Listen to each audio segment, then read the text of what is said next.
Hey, how are you doing today? All right. Good. Do you remember what you were doing June the 7th, 2011? Very little, I suspect. I remember exactly what I was doing. I was visiting my nan, my nanny Grace. She is the kindest, most sweetest woman on earth, and I didn't know what an inspiration she'd be to me until 2 p.m. the following evening. We were just at her house and I hadn't seen my nan in ages, so we were just having a normal catch-up, tea, biscuits, the works. I've got some biscuits, would you like some? Go on, then. If I can get the lid off. Biscuits. And it was just a lovely day, and my nan, bless her, she's only ever been with my granddad, so she was a bit naive, and she asked me, she was like, Amy, did you ever kiss a black man? And I said, yes. And she was like, oh, well, I haven't.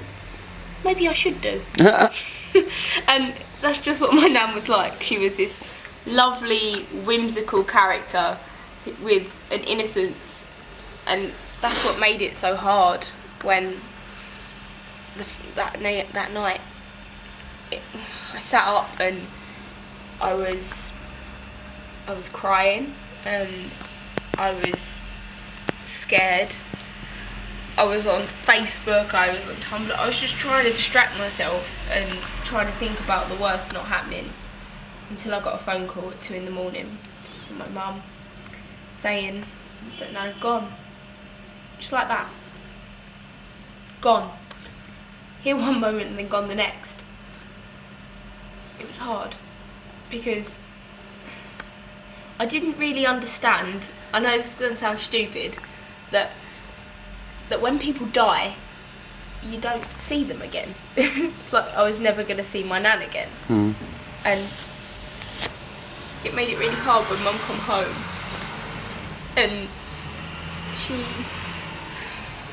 she was upset, and obviously I was upset because Mum had lost her mum and I'd lost my nan, but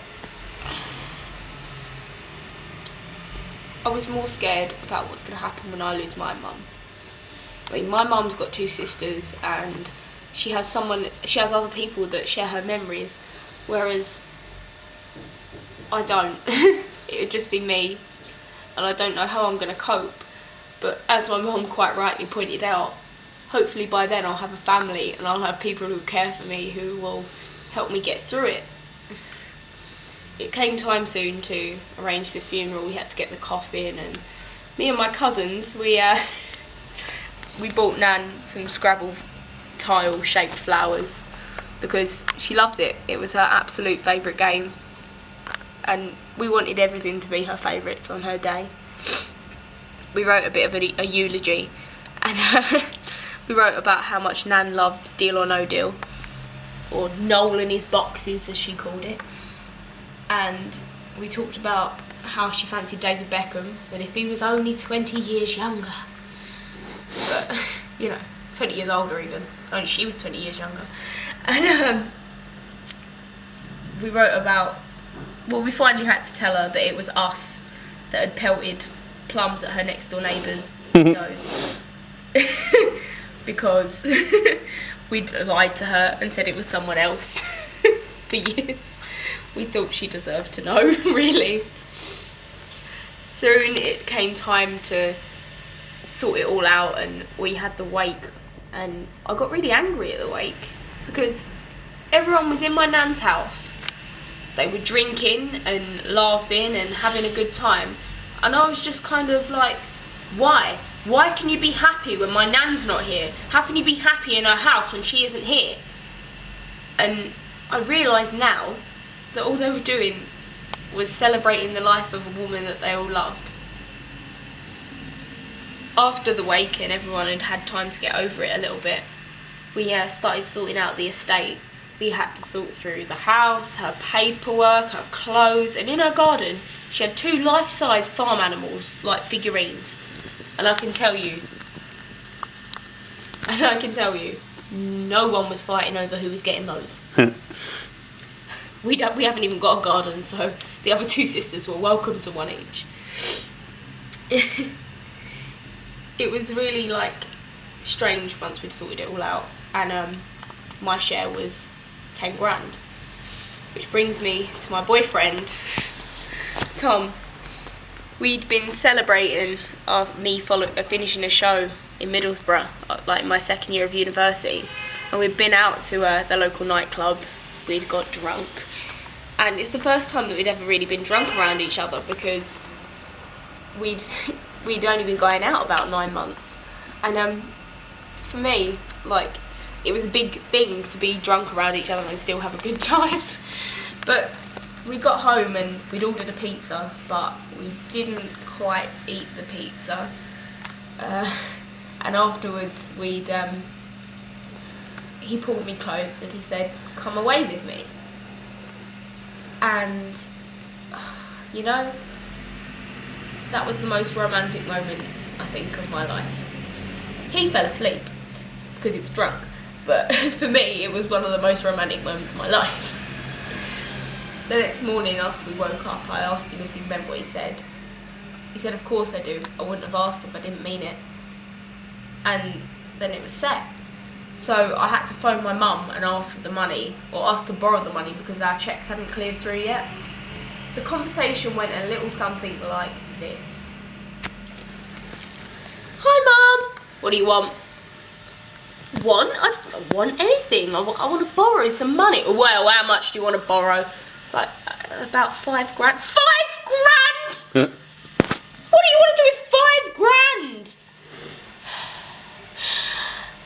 Someone's invited me around the world and it's going to be amazing, and Nan would have wanted me to go, and I've got the money, but I'm going to lose loads of weight while I'm out there, so please can I go? It's going to be fantastic." There was a silence. Then we get, "I guess it's cheaper than feeding you over the summer." So that was it. I got the money, and soon it was time to start planning. I will never let this man plan a holiday for me ever again. His idea of planning was, let's find the cheapest thing. I agree with being frugal, but he wanted us to get a plane to Dubai and stop in a haunted house, then fly to Kuala Lumpur and then go to Australia. And stupid plans like this. And I just needed to go to Australia, really. So just book an appointment at the travel agents. And once he'd done it, it was all booked and it was set, and it soon felt that we were there. And next thing I knew, we were on the plane to Australia. Do you know, it didn't occur to me until we got to Australia how scary of a thing travelling was. I mean, I trusted Tom. We'd only been going out about 10 months before we went travelling, and I didn't realise how much I trusted him until we were out there. So as much as I poke fun at him, I do love him. Do you know what else I didn't know? I didn't know they give you free alcohol on long haul flights. I thought you had to pay for it at the end. And thank God they do, because I had Tom asleep on this shoulder and there was a kid at the back of me who just wouldn't let up. No matter what I did, this kid was kicking. I'd move my seat forward, he'd put his legs out. I'd cough, he'd just carry on kicking. So he was lucky that they were giving me free alcohol. Otherwise, I was going to test McCain's theory of alcohol windows on planes. I really was not happy. Would you like a glass of free wine while we're at it? I'll be alright, thank you. Okay, thank you. And, you know, when we got off the plane, it was really scary because we got in this taxi and he didn't know where he was going. He dropped us down his back alleyway and I was like, ah! And we got on the strip and there was a naked Aboriginal woman screaming at people, which it was sad and scary. And when we got into the hotel room, there was this whopping great cockroach on the floor. And yes, I know I'm in Australia, but I was really scared. I didn't think I'd see a cockroach like within my first hour in Australia. And the bloke who owned the hostel just stepped on it and was like, "Bloody bangers these are, aren't they?" And stepped it. I was like, okay, where am I staying? I was a bit scared. So that night, me and Tom curled up in a ball in the bed. After phoning home, it cost us £3 for a 1 minute phone call. to tell my parents, to tell his parents that we'd arrived. And then we slept so tightly in a ball because we were scared that spiders were going to eat our faces. They didn't. My face looked like this before. And we went exploring around Darwin the next day, and it was good to get out and explore on our own.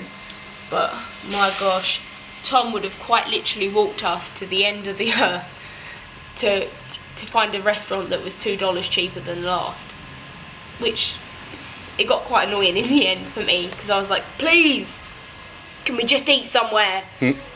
After we did eventually find somewhere to eat, we went for drinks, and no matter how frugal he was with that, drinks are expensive in Australia. We spent about £70 on Southern Comfort and lemonade, and we weren't even drunk.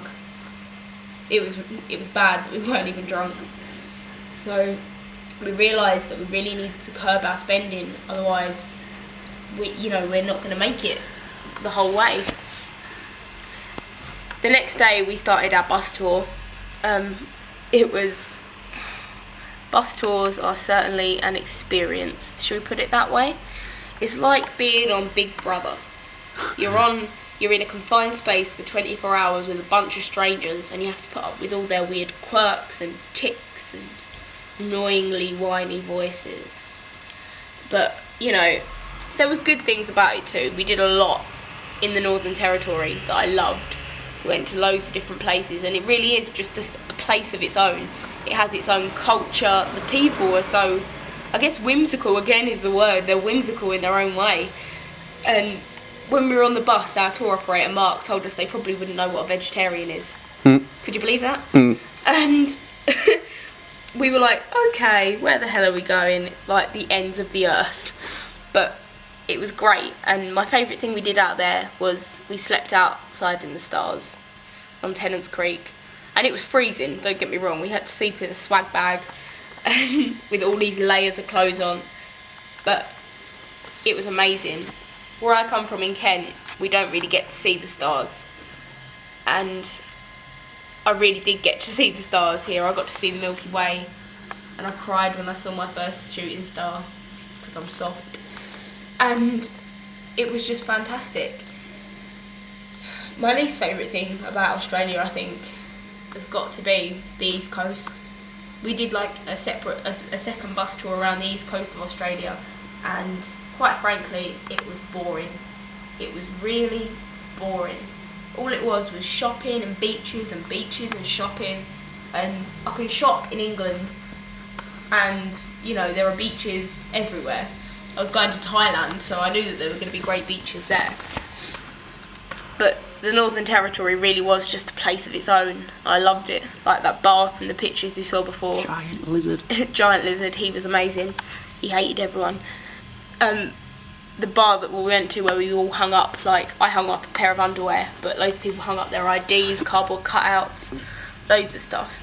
And I was really happy actually when the bus tour actually ended and we ended up in Sydney, because it was so good to be able to go and explore on our own the big city, as it were. We we got out we stayed in this hostel, and oh my god, it had mould it had mould in the carpet, up the walls and along the ceiling. You couldn't breathe. It stank of cannabis. And me and Tom stayed in there for 2 hours before we thought, we can't stay in here anymore, I can't breathe. We went to the guy who was running the hostel, and he said, no one should be in that room, it's been condemned. What? So thank you for giving me the key for that, you arse. But it was funny. We finally got a room that wasn't condemned, and we got all our stuff in it. But we were only staying there for 2 days anyway. We spent most of our time just exploring Sydney, going to museums and art galleries. Went to a church so that I could light a candle for Nan, and it was fantastic. It just being the two of us. And in the evenings we'd meet up with our friends who we'd met on the tour. It was just it was a wicked time, and there are some friends that I hope that I speak to for the rest of my life that I met on that tour. Some lovely girls, and from going to Australia and going on the Kentucky tour, the good thing I found from it was that I now have friends all over the world. And I don't think I would have had that, per se, if it had just been us going around. It was really sad when we had to say goodbye to our friends. But it was just calling at the end of the day. We needed to go. I